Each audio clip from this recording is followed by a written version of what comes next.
batulaba abalungi mu kaseera kano tuli mu kulaba nga Honorable Segirinya Muhammad atwalibwa ku kisaawe Entebbe okulaba nti afuna obujjanjabi obusingako awo, era mu kaseera kano abasawo bakola ekisoboka kyonna okulaba nti byonna byonna ebisoboka byagenda nabyo mu ddwaliro babitereeza. Kati bakola final touches ng'abasawo abamwerekeddeko mwe muli maama we amuzaala, okulaba nti musiibula ate n'okumusabira essaala okulaba nti akomawo ng'ateredde aweereze bannakawempe North bassebo ne bannyabo.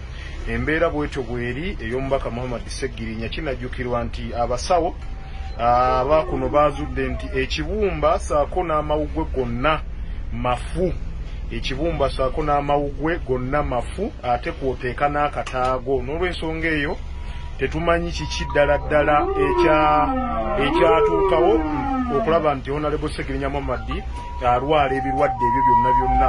Mukijjukire nti musajja mulwanyi nnyo, naye olaba atuuka ku sseere ery'okulaba nti munayagonda katuli mwezi mulamba omubaka Muhammad Segirinya embeera ye nga talabika wonna wonna kawe mawulire. Musajja wa mawulire nnyo, era musajja alwanirira nnyo eddembe ly'obuntu.